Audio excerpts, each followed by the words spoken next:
নমস্কার। People's voice নিউজে আপনাদের সবাইকে স্বাগত। আপাতত পদত্যাগ করছেন না মোহাম্মদ ইউনূস। তার আহ, সরকারের তরফ থেকে, যে অন্তর্বর্তী সরকার, তার তরফ থেকে বলে দেওয়া হয়েছে উনি আপাতত পদত্যাগ করবেন না। কিন্তু দায়িত্ব পালন অসম্ভব হলে সরকার জনগণকে সঙ্গে নিয়ে সিদ্ধান্ত নেবে। উপদেষ্টা পরিষদের বিবৃতিতে ঠিক একথাই জানানো হয়েছে। একই সঙ্গে বলা হয়েছে যে ডিসেম্বর থেকে জুন মাসের মধ্যে পরের বছর ভোট সম্পন্ন করা হবে। কিন্তু তাহলেও কি পরিস্থিতি আয়ত্তে আসছে? না, বাংলাদেশ ক্রমাগত আরো অশান্ত হয়ে উঠবে। এটল কি ইউনূস ভোট করাতে পারবেন বা ইচ্ছুক? কারণ ইতিমধ্যে বিএনপি যেটা দাবি তুলেছে যে তিনজন যারা উপদেষ্টা আছে, একটা হচ্ছে নিরাপত্তা উপদেষ্টা এবং আরো দুই উপদেষ্টাকে সরানো, এটা নিয়ে কিন্তু এখনো মোহাম্মদ ইউনূস কোনো কথা দেননি। অন্যদিকে আজ রোববার ঢাকাতে কিন্তু আমরা যেটা দেখতে পাচ্ছি, বিভিন্ন সংগঠন, ইসলামিক সংগঠন, তারা পথে নামবেন। ঠিক কোন পথে চলেছে বাংলাদেশ এবং মোহাম্মদ ইউনূসের পরিকল্পনাটাই বা ঠিক কি, এ বিষয়ে আজকে আমরা আলোচনা করব। আমাদের সঙ্গে আজ আলোচনায় বাংলাদেশ থেকে আছেন কবি ও প্রাবন্ধিক কামরুল ইসলাম, কলকাতা থেকে আছেন অধ্যাপক এবং আন্তর্জাতিক সম্পর্ক বিশেষজ্ঞ রাজা গোপাল ধর চক্রবর্তী, এবং দিল্লি থেকে আছেন প্রাক্তন আইএফএস অরিজিৎ ঘোষ। রাজাদাকে দিয়ে শুরু করি। রাজাদা, আজকে একটা অন্য অনুষ্ঠান আছে, রাজাদা বেরিয়েও যাবেন। রাজাদা, ইউনূস তো এ যাত্রায় তো উনি পদত্যাগ করছেন না। তাহলে এই পদত্যাগ যে উনি করছেন না, এটা আপনি কিভাবে দেখছেন? যে আপাতত কি উনি ঘর সামাল দিতে পারলেন? হ্যাঁ, দেখুন পদত্যাগ করতে তো উনি আসেননি।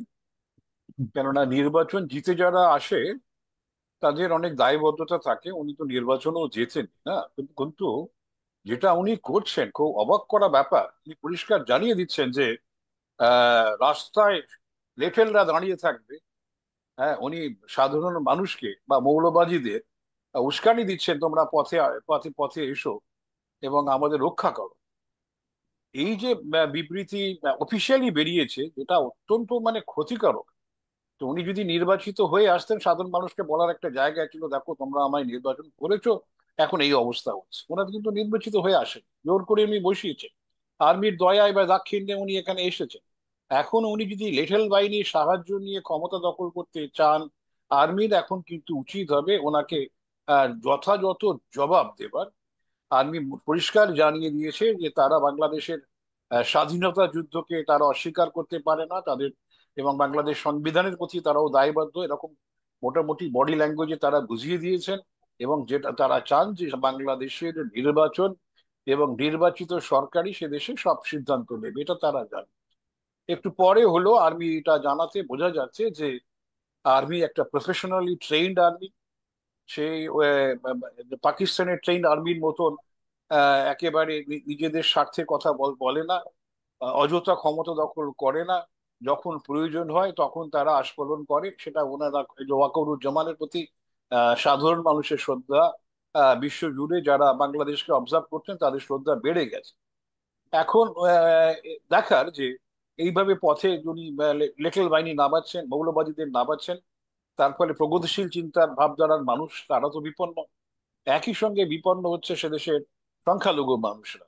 এবং যত মানুষ আজকে নামবে নামবে পথে, তারা কি আর্মি ব্যারাক অ্যাটাক করতে সাহস হবে? সেটা হয়তো হবে না।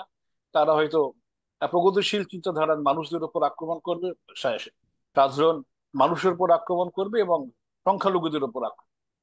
এখন এই অবস্থায় দাঁড়িয়ে বোঝা যাচ্ছে যে ইউনূস কি চাইছেন। ইউনূস চাইছেন এরকম একটা অরাজকতা সৃষ্টি করে উনি টিকে থাকার। এবং কিছুতেই উনি ডিসেম্বরে নির্বাচন করতে চাইছেন না। কেননা ওনার অনুপ্রাণিত যে দল ন্যাশনাল সিটিজেন্স পার্টি, তারা এখনো অঙ্কুরেই রয়ে গেছে। তাদের সে ধরনের জনপ্রিয়তা দেখা যায়নি। এবং এই নির্বাচন, কোনো যেখানে নির্বাচন হচ্ছে বয়কটেরও দাবি করছে, বোঝাই যাচ্ছে তারা এখনো পরিণত হয়নি। এখন তাদের ভরসায় যবে তারা পরিণত হবে তবে উনি নির্বাচন করতে চাইবেন, এটা বোঝা যাচ্ছে।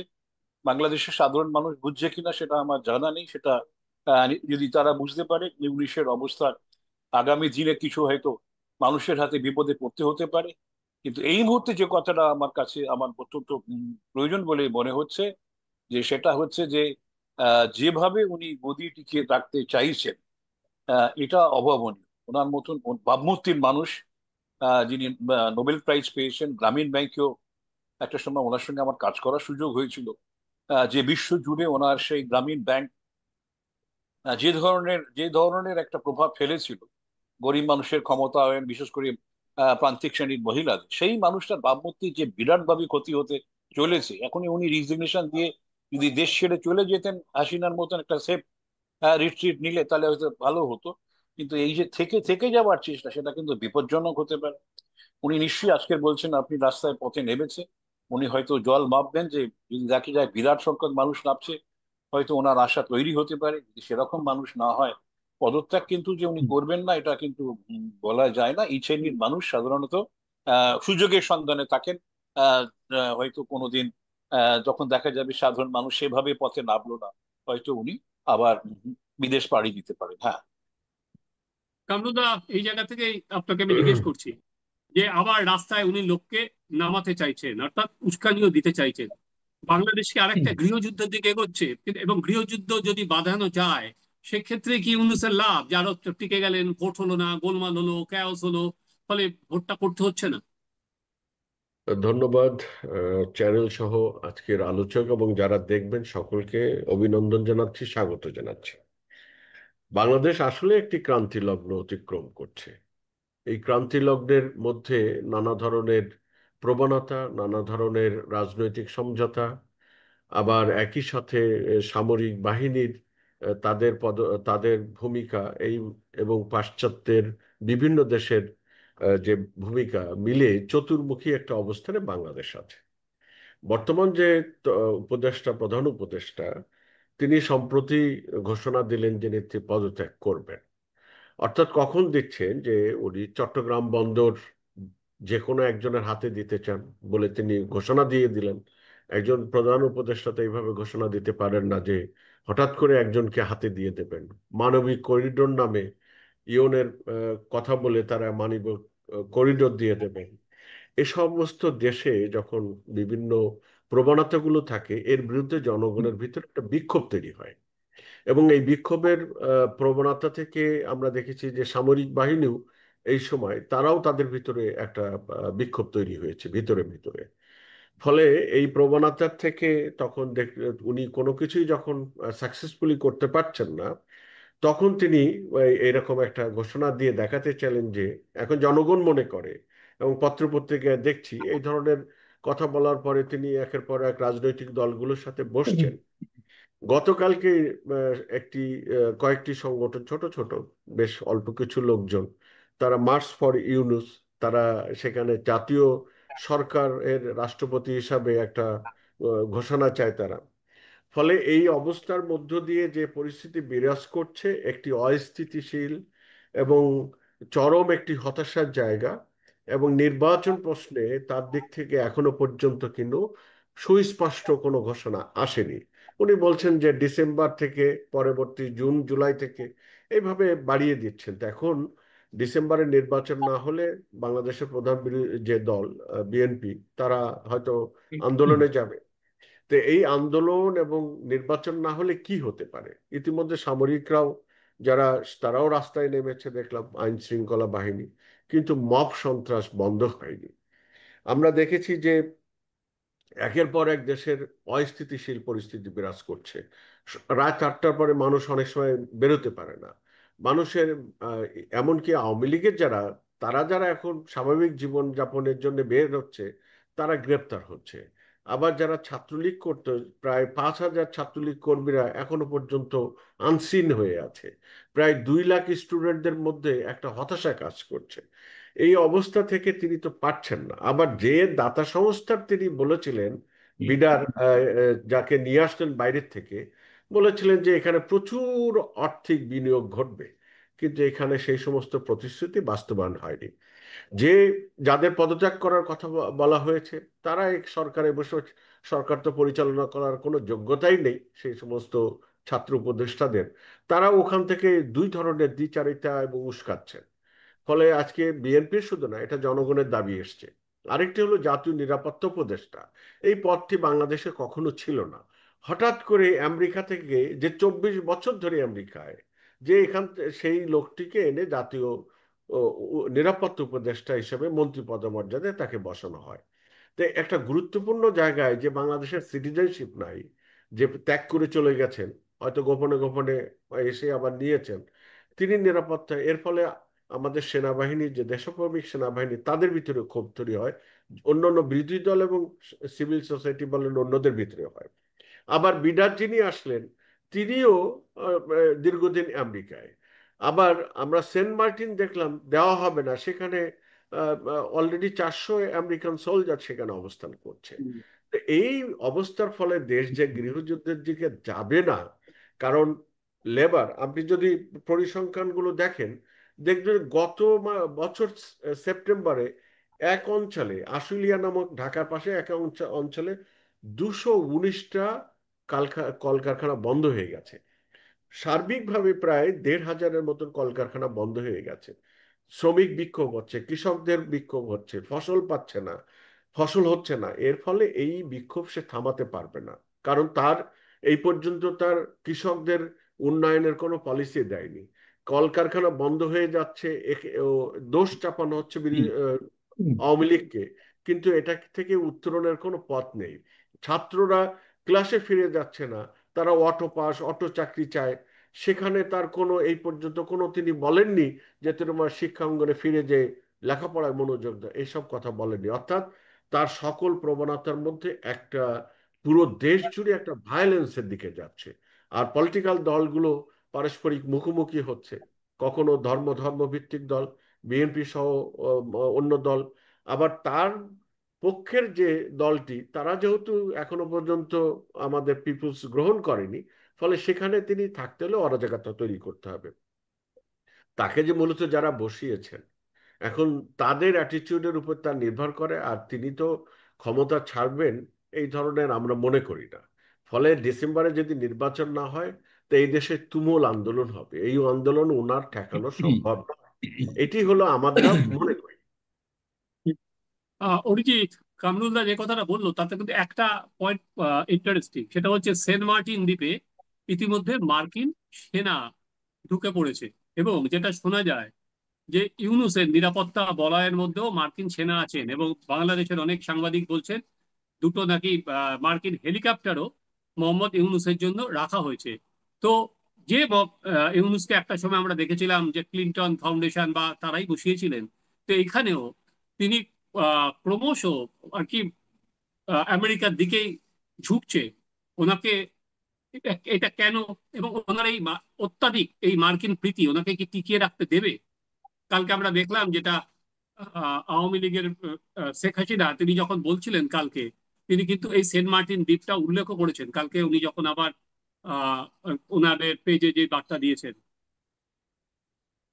হ্যাঁ, দেখুন, মোহাম্মদ ইউনূস সাহেব তো প্রথম থেকেই আমেরিকার এক বড় সমর্থক। তিনি আমেরিকা থেকে অনেক সাহায্য পেয়েছেন। তার অর্গানাইজেশন যেটা যেটা গ্রামীণ ব্যাংকের গ্রামীণ ব্যাংকের জন্য, তার নিজস্ব ব্যক্তিগত যে বিভিন্ন উদ্যোগ ছিল তার জন্য, এবং এবং মতাদর্শ দিক দিয়েও সম্ভবত আমেরিকার যে ডেমোক্র্যাট প্রশাসন ছিল তাদের সঙ্গে ইউনূস সাহেবের দহরম মহরম খুবই ছিল। এবং সেই জন্য তার পক্ষে, যে কোনো মানুষের পক্ষেই, কোনো একটা পার্টিকুলার দেশ, তার রাজনৈতিক নেতৃত্ব, তার মতাদর্শগত অবস্থান, তার সম্বন্ধে তার তার সম্বন্ধে ঝোঁক থাকা কিছু আশ্চর্যের ব্যাপার নয়। সেটা তারও ছিল, এবং তিনি সেটাকে কাজেও লাগিয়েছেন। সেটাকে কাজে লাগিয়ে তিনি আমেরিকা থেকে সাহায্য পেয়েছেন। যখন তিনি বৈষম্য বিরোধী আন্দোলনের এই ব্যাপারে তিনি আমেরিকা থেকে যথেষ্ট সাহায্য পেয়েছেন। এখন একটা ব্যাপার হচ্ছে যে এই যে বৈষম্য বিরোধী আন্দোলন এবং বাংলাদেশে যে রেজিম চেঞ্জ করার জন্য এই যে অবদান আমেরিকার, সেটা হয়তো আমেরিকার একদম সবচেয়ে ওপর মহল থেকে আসেনি। সেটা হয়তো আমেরিকার যে স্টেট ডিপার্টমেন্ট, তাদের যে মাঝারি লেভেল, ওই যে কি নাম ছিল, ডেনিস লুটু, ওনাদের যে একটা স্টেট ডিপার্টমেন্টের একটা লেভেল থেকে এসছিল। হ্যাঁ, সেটা হয়তো সেটাই আমার অন্তত প্রাথমিকভাবে ধারণা ছিল।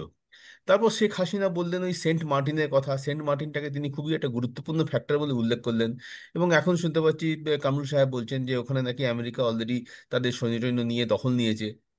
তাহলে সেন্ট মার্টিনের যে ভৌগোলিক এবং রাজনীতিগত অবস্থান, সেই অবস্থানটা যে যদি এত গুরুত্বপূর্ণ হয়, তাহলে কিন্তু ব্যাপারটাকে অন্যভাবে মানে অ্যাঙ্গেল দিয়ে দেখতে হবে আর কি।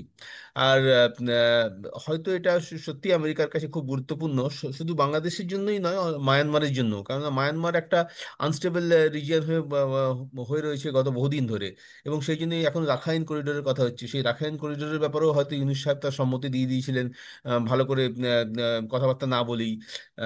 সেটাও সেনাবাহিনীর পক্ষে একটা বিরক্তির কারণ।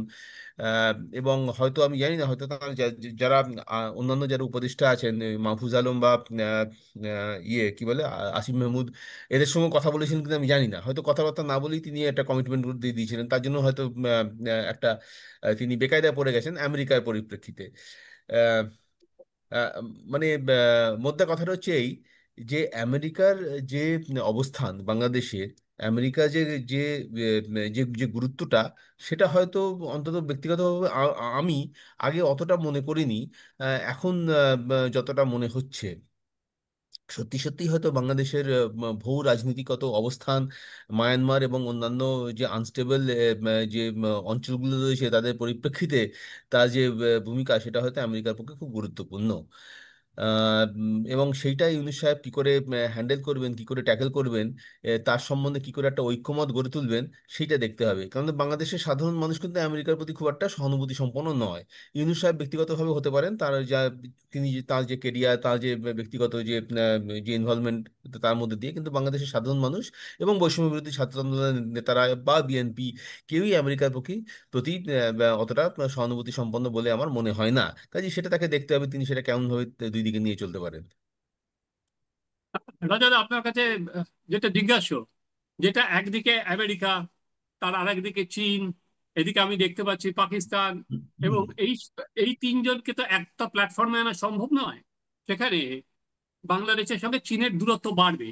উল্টো দিকে আমরা যদি দেখি আগামী দিন যে ভারতের কাছে এটা কতটা গুরুত্বপূর্ণ হয়ে দাঁড়াচ্ছে রাজারা, কারণ আমাদের পশ্চিমবঙ্গবাসী যারা, তাদের কাছে আমরা অলরেডি যেটা শুনতে পাচ্ছি, যে সমস্ত বর্ডার এরিয়া আছে সেটা আরো সিকিউরিটি বাড়ানো হচ্ছে, যে কোনো সময় গোলমালের আশঙ্কা করা হচ্ছে।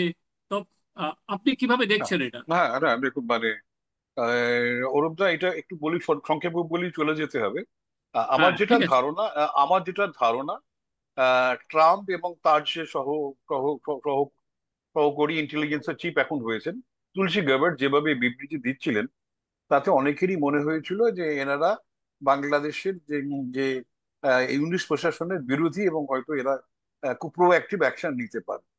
সেটা বুঝেই কিন্তু আমরা দেখলাম যে ইউনুস খুব চালাকির সাথে ইলন মাস্ককে ডেকে আনলেন, স্টারলিংকের ব্যবসা করে দেবে, সেটা দিয়ে শুরু। বণিকের মানদণ্ড পরে কি করে করা যায়, ব্যবহার করা যায়, ওনাকে ডেকে নিয়ে এসে এখন ট্রাম্পের সঙ্গে মোটামুটি দেখা যাচ্ছে যে খুবই ভালো সম্পর্ক। আহ, শেখ হাসিনা সেন্ট মার্টিন দেননি, যেটা আমরা জেনেছি, কিন্তু উনি তো দিয়ে, হ্যাঁ, যে চট্টগ্রাম রাখাইন যে করিডোর, সেটা তো তৈরি করছেন বলে বোঝা যাচ্ছে। তো আমেরিকার খুব কাছে আসার চেষ্টা করছেন, যেটা অরূপদা, আহ, কামরুল সাহেব বললেন, আমেরিকান লোকেরা আছে, মিলিটারি আছে, হেলিকপ্টার আছে ইত্যাদি। অর্থাৎ বাংলাদেশ তার একটা, শেখ হাসিনা তার একটা সম্মানের জায়গায় নিয়ে গেছে। এখন ইউনূস সেটাকে একটা, বাংলাদেশকে একটা ভাড়াটে দেশ বলে পরিণত করছে, যে আমাকে বেশি পয়সা দেবে আমি তার সঙ্গে যাব, এরকম একটা ভাবমূর্তি ইউনূস গড়ে তুললেন। আমেরিকা তো পয়সা দিয়েই কিনতে চায়, পাকিস্তানও একই জিনিস। সে আমরা দেখেছিলাম বিন লাদেনকে পয়সা দিয়ে ঢুকতে দিয়েছে, তাকে ধরিয়ে দিয়ে পয়সা নিয়েছে, আবার আমেরিকাকে এগুলো এরা, এই সমস্ত দেশের এই ধরনের আচরণ গিয়ে দাঁড়াচ্ছে, এটা কিছু করার নেই। কিন্তু যেটা আপনি জিজ্ঞেস করছেন, হ্যাঁ, এবারে যেটা ঘটার সম্ভাবনা হবে, যদি আমেরিকা সত্যি সেখানে ঘাঁটি গড়তে চায়, এবং ইউনিশের উপর একটা তার একটা ভালোবাসার জায়গা, ভালোবাসা তো কিছু না, ক্ষমতা দখলের জায়গা তৈরি হয়, চায় না, কিন্তু এবারে বুঝবে যে ইন্ডিয়ার সঙ্গে একটা ভালো সম্পর্ক রাখার প্রয়োজন আছে, এবং আমাদেরও সেটা করার প্রয়োজন আছে, যে মানে Trump is not at all reliable. এই লোকটা থেকে সরে এসে যদি আমাদের কিছুটা, আমি কমপ্লিটলি সরে আসেনি, আসেও আমাদের সঙ্গে চীনের সঙ্গে যে সম্পর্ক আমরা তৈরি করি, তাহলে কিন্তু বাংলাদেশ এবং পাকিস্তান অনেকটাই নিউট্রালাইজড হবে। আমেরিকা আর ওইভাবে, কিন্তু আমেরিকা হয়তো বাংলাদেশে ঢুকছে, চীনে আমেরিকা কিন্তু পাকিস্তানে ঢুকতে যাবে কিনা আমার সন্দেহ আছে, এবং ভারতকেও সেভাবে চটাবে কিনা সন্দেহ আছে। সুতরাং এই জায়গায় দাঁড়িয়ে চীন ভাববে ভারতের সঙ্গে আসা, ভারতেরও উচিত তার সঙ্গে সম্পর্ক, কেননা এই জায়গাটা তৈরি হইলে মিয়ানমারে মানে কাঠমান্ডাও জুনতাকে কিন্তু চীন সমর্থন করে। চীন আমরা জানি রাখাইন আর্মিকেও সমর্থন করেছে, অনেক স্প্লিন্টার গ্রুপকে সমর্থন করেছে। চীনের দ্বৈত রোল, যাকে পারো সমর্থন করো, নিজের স্বার্থ গুছিয়ে নাও। এই রাখাইন আর্মি ভারতের যে প্রজেক্ট কালামাদান প্রজেক্ট আক্রমণ করেছে, চীনের কোনো প্রজেক্টে আক্রমণ করেনি। যাই হোক, কিন্তু এখন যেটা দেখা যাচ্ছে আমেরিকা এই রাখাইন আর্মিকেই সাপোর্ট করার চিন্তা ভাবনা করছে। যাই হোক না কেন, এতে কিন্তু বাংলাদেশ যেটা এতদিন কোনোদিন মানে বৃহস্পতির সঙ্গে ছিল না, চীনের সঙ্গে গোপনে কিছু তারা সাহায্য পাওয়ার চেষ্টা করছিল। এখন কিন্তু ইউনূস কিন্তু নিজেকে বাঁচতে গিয়ে আমেরিকার একেবারে ওপেন সাপোর্টে চলে যাচ্ছেন। সেটা কিন্তু ভারতের সঙ্গে বন্ধুত্ব খারাপ হবে, চীনের সঙ্গে খারাপ হবে, এবং আমেরিকা যখন সুবিধা হবে ফেলেও দেবে। সুতরাং এটা একটা খুব রিস্কি গেম কিন্তু ইউনূস খেললেন বলে আমাদের, আমার দাবি। হ্যাঁ, হ্যাঁ, আমাদের অন্তত ভারতের কাছে যথেষ্ট আশঙ্কার বা হুম, আশঙ্কা বাড়বে এটা হ্যাঁ, হ্যাঁ, সেই ক্ষেত্রে। ঠিক আছে, ঠিক রাজাদা আছে, আমি ধন্যবাদ, আপনি বেরিয়ে যাবেন, ধন্যবাদ, থ্যাংক ইউ। ঠিক আছে। কামরুলদা, সেখানে ধরুন আজকে যে অবস্থা, সেখানে ইউনূসের পক্ষে কি সরাসরি জামাত এবং এই ছাত্র ফ্রন্ট যেমন সরাসরি দাঁড়াচ্ছে বৈষম্য বিরোধী, এবং জামাত কি সরাসরি দাঁড়াচ্ছে? কারণ বিএনপির সঙ্গে তো সম্মুখ সমর লেগেই গেছে, তিনজন উপদেষ্টাকে সরাতে বলছে। পলিটিক্যাল পরিস্থিতি কোন দিকে যাচ্ছে? সেখানে কি জামাত আর এই ছাত্ররা একসাথে হয়ে যাচ্ছে আর বিএনপির সঙ্গে সংঘর্ষ হচ্ছে, যেটা একটা সময় এই ছাত্রদের সঙ্গে এই আওয়ামী লীগের পলিসি ছিল, এখন ছাত্রদের সঙ্গে বিএনপির? এই পলিসি তো ডক্টর ইউনূস এবং তার পরিষদের, যে এখানে যে তার সমর্থিত বা এই তত্ত্ব এই যে অন্তর্বর্তীকালীন সরকার যে যারা তৈরি করেছে তাদের মধ্যে কনফ্লিক্ট তৈরি করে দাও। কারণ বিএনপি চায় নির্বাচন এবং ক্ষমতায় আসা, আবার জামাত জানে যে তারা নির্বাচন হলে তারা ক্ষমতায় আসতে পারবে না। ইসলামিক দলগুলো যত লাফালাফি করুক না কেন, তারা ক্ষমতায় আসতে পারবে না। তাহলে তারা ইতিমধ্যে সরকারের বহু জায়গায় তাদের লোকজন সেট করেছে। এই অবস্থায় থাকলে তাদের দলগুলো সেখানে তারা আর্থিকভাবে বেনিফিশিয়ারিজ গ্রুপ তারা হয়ে গেছে। তো এখন যদি বিএনপি ক্ষমতায় আসে তাহলে তো তাদের সেই বেনিফিশিয়ারিজ গ্রুপগুলোকে সরে যেতে হবে। তাহলে বিএনপি ক্ষমতায় আবার যত দেরি হবে, পরবর্তী সময়ে যে যেভাবে অসন্তোষ বাড়ছে, সেখানে বিএনপি যে ক্ষমতায় আসতে পারবে এরকম বলাও কিন্তু সম্ভব না। যে কোনো সময় তৃতীয় কোনো আরেকটি ধারা সিভিল সোসাইটির মধ্য থেকে উত্থান ঘটে যেতে পারে। Civil society, public society, labour community, কৃষকদের কমিউনিটি থেকে সেই ফোর্সটা কিন্তু এখনো আমরা জানি না। যেমন ভাবে বৈষম্য বিরোধীর যে আমরা দেখেছিলাম যে তার আমরা জানতাম না যে এখান থেকে পলিটিক্যাল পার্টি বা হবে এরকম হবে। কিন্তু যেহেতু এরকম ফোর্স গুলো সব জায়গায় তারা বিদ্রোহ করছে, আপনি 1,500-এর উপরে কলকারখানা বন্ধ মানে কি লেবারদের, তারা কি না খেয়ে থাকবে? কৃষকরা কি না খেয়ে থাকবে? শিক্ষক কর্মচারীরা কি বেতন ছাড়া চলবে? তো পুরো ইকোনমিক্যাল বেস গুলো যখন ধ্বংসপ্রাপ্ত হয়ে যাচ্ছে, সেদিকে কিন্তু নেই। এখানে কি করে করিডোর দিতে হবে, কি করে বন্দর অন্যদের দিয়ে দিতে হবে, এই সমস্ত প্রসেস চললে এখানে আরেকটি জনবিস্ফোরণ হবে। সেই জনবিস্ফোরণে কি দাঁড়াবে সেটা বলা মুশকিল। আরেকটি বিষয় হলো আমেরিকা যে প্রসেস, সেখানে যেখানেই আমেরিকা যায় সেখানে একটা তারা অঘটন ঘটায়। বাংলাদেশ তো একটা প্রতিবেশী দেশ বলি, আমরা বলি পার্শ্ববর্তী দেশ, আমাদের ভ্রাতৃপ্রতিম দেশ। ভারতের চারিদিকে বাংলাদেশ। বাংলাদেশের সাথে এই সহাবস্থানটা কিন্তু আত্মিক, তারপর ঐতিহ্যগতভাবে। কারণ কোনো না কোনো পরিবারের একটি অংশ কিন্তু ওই আমরা দেখি যে ভারতের একটি অংশে তারা সেখানে অবস্থান করছে। ফলে এই সম্পর্কগুলো এই আন্তর্জাতিক টানাপোড়েনের মধ্য দিয়ে যে পরিস্থিতি তৈরি হয়েছে, সেটার ক্ষেত্রেও এই সমস্ত গুলো কিন্তু জনগণ খুব স্বাভাবিকভাবে দেখছে না। কারা দেখছে? যারা পাকিস্তানপন্থী, যারা উগ্রবাদী, তারা তো আগে থেকেই এদেশের স্বাধীনতা চায়নি। তারা একটি গোষ্ঠী এরকম পত্রপত্রিকা নানানভাবে এই মেকানিজম তৈরি করছে। কিন্তু এখানকার সিংহভাগ জনগণ কিন্তু চায় না যে প্রতিবেশী দেশগুলোর সাথে একটি অস্থিতিশীল পরিস্থিতি হোক। আর যে পরিস্থিতিগুলো হচ্ছে এই দেশের জনগণের লাভটা কোথায়? এই জনগণ তো না খেয়ে আছে, জনগণের লাভ কোথায়? কর্মচারীরা তাদের দাবি দেওয়া পাচ্ছে না, যেখানে প্রত্যেক ক্ষেত্রেই তো একটি অসন্তোষ তৈরি হয়ে গেছে। কারণ তারা এই 11 মাস ধরে তো কোনো সাকসেসফুল কিছু দেখাতে পারেনি, বাইরে কোনো বিনিয়োগ নেই। বরং এখানে যত প্রতিশ্রুতি উনি দেখিয়েছেন এবং যে ফ্রিডম অফ স্পিচের কথা বলছেন, উনার পক্ষে বলতে গেলে বললেই সেটা হলো ফ্রিডম অফ স্পিচ, ওনাকে সমালোচনা করলেই সেটা হলো তার সরকার বিরোধী কার্যকলাপ। তো এর ফলে তাদের উপরে মব অ্যাটাক হচ্ছে, বাড়িতে যে আক্রমণ হচ্ছে, ফলে এই অবস্থা দিয়ে তো চলতে পারে না। ফলে এই বিস্ফোরণ তার পক্ষে ঠেকানো সম্ভব নয়। বরং নির্বাচন এবং পরবর্তী গণতন্ত্রের উত্তরণে যদি যেতে পারে তাহলে দেশ শান্তিপূর্ণ হবে, আর এই শান্তিপূর্ণ জায়গায় তাদেরকে আমাদের মনে হয় যে অগ্রসর হতে হবে। অরিজিৎ, শেষ প্রশ্ন, সেটা হচ্ছে আপনি কিভাবে দেখছেন বাংলাদেশ কি এর থেকে বেরোতে পারবে, নাকি একটা আমি যেটাকে বলেছিলাম যে এরকম গৃহযুদ্ধের পরিস্থিতি লাগিয়ে রাখতে পারলে মোহাম্মদ ইউনূসের লাভ, অ্যাটল কি সেখানে ভোট উনি করাতে ইচ্ছুক, ভোট কি হবে? এবং সর্বশেষ হচ্ছে যে আমেরিকা এক সময় তারা বলে তারা নাকি মৌলবাদের বিরুদ্ধে, অথচ যেখানেই দেখি মৌলবাদী শক্তিরা মাথাচাড়া দিচ্ছে সেখানে গিয়ে তারা সাপোর্টও করে। পাকিস্তান তার বেশ, বাংলাদেশে বহু আইএসআই এর ঘাঁটি সরাচ্ছে, জঙ্গিদের নিয়ে আসছে, ট্রেনিং হচ্ছে, সে আমেরিকায় আবার তার পাশে দাঁড়াচ্ছে। তো কিভাবে দেখছেন সব মিলিয়ে? দেখুন, কামরুল সাহেব বাংলাদেশের আভ্যন্তরীণ ব্যাপারে বেটার বলতে পারবেন। তবে হ্যাঁ।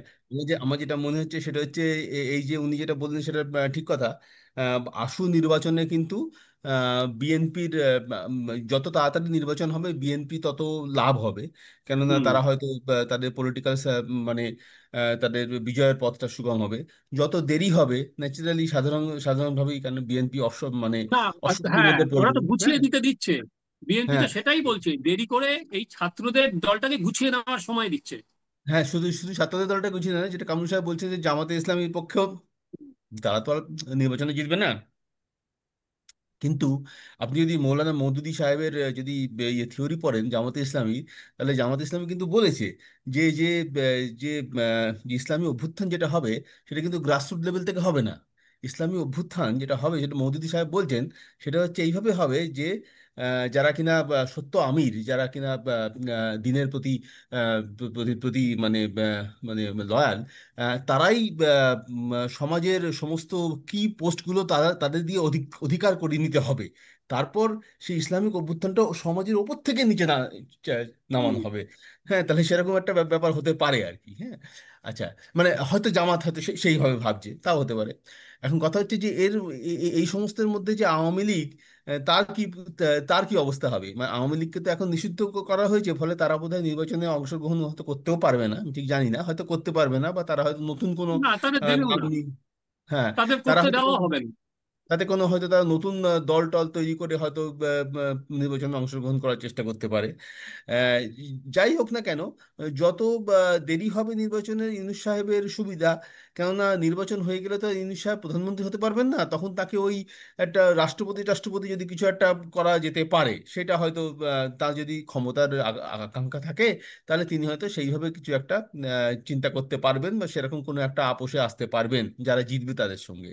আর এর মধ্যে যে আমেরিকা, দেখুন আমেরিকার কিছু ওই নীতি বা আদর্শ জিনিসটা ওই ইন্টারন্যাশনাল রিলেশনে বিশেষ চলে না। হ্যাঁ, তাই জন্য ওই আমেরিকা কিছু যায় আসে না, কেউ মৌলবাদী হোক, কেউ দক্ষিণপন্থী হোক, কেউ ডিকটেটর হোক, কেউ গণতন্ত্রী হোক। সেগুলো সব মানে মানে দ্বিতীয় কথা আর কি। প্রথম কথা হচ্ছে যে আমেরিকার স্বার্থসিদ্ধির জন্য তারা কতটা কাজে আসতে পারে বা কতটা কাজে আসতে পারে না, সেইভাবেই আমেরিকা হিসেব করছে। এখন কথা হচ্ছে আমাদের তাতে আশ্চর্য হওয়ার কিছু কারণ নেই, সবাই সেইভাবেই হিসেব করে, পৃথিবীর সমস্ত দেশ সেইভাবেই হিসেব করে। এইসব নীতি আদর্শ এইসব এইসব জিনিসগুলো ওই পাঠ্যপুস্তকের বাইরে মানে এই এই যে যাকে বলে আন্তর্জাতিক রাজনীতিতে তাদের খুব একটা স্থান নেই। এটা আমাদের কিন্তু বুঝতে হবে। সত্যি আর সময় নেই, কিন্তু সব থেকে আশঙ্কা হচ্ছে আগামী দিনে ভারতে যে কোন দিকে যাবে, কারণ এটা ভারতের একেবারেই সীমান্তবর্তী একটা দেশ। এবং আরেকটা নিয়ে আমরা যেটা বারবার করে আলোচনা করছি সেটা হচ্ছে বাংলাদেশ সেনার কি ভূমিকা। এখনো পর্যন্ত কিন্তু ওনাদের সেনা প্রধান কোনো সময় ওনার রাজনৈতিক উচ্চাকাঙ্ক্ষা দেখাননি, উনি গণতন্ত্রে বড় আস্থা প্রকাশ করছেন। বারবার বলছেন ভোট ডিসেম্বরের মধ্যে শেষ করতে, পরবর্তীকালে যে সরকার আসবে গণতান্ত্রিক কাঠামোয় ভোটাধিকারের মাধ্যমে তারা সংস্কারটাকে এগিয়ে নিয়ে যাবেন। আমরা কিন্তু এখনো পর্যন্ত ওয়াকারুজ্জামানকে দেখিনি। ওনার রাজনৈতিক সদিচ্ছা আছে, না হলে এতদিনে হয়তো উনি সেখানে ক্ষমতা দখল করতেই পারতেন। কিন্তু কামরুদা যেটা বলছেন যে পরিস্থিতি গৃহযুদ্ধের দিকে এগিয়ে যেতে পারে, সেই জায়গায় কি সেনা চুপ করে থাকবে? সেনা যদি চুপ করে থাকে আবার তো একটা ললেসনেস এর দিকে এগিয়ে যাবে। ফলে আগামী দিনে আরো ঘোরালো থেকে ঘোরালোতর পরিস্থিতির দিকে আমরা খুব দ্রুত এগিয়ে যাচ্ছি। কামরুলদা এবং অরিজিৎ, অসংখ্য ধন্যবাদ। আপনারাও দেখতে থাকুন আমাদের চ্যানেল সাবস্ক্রাইব করুন, আপনাদের মতামত জানান। Thank you.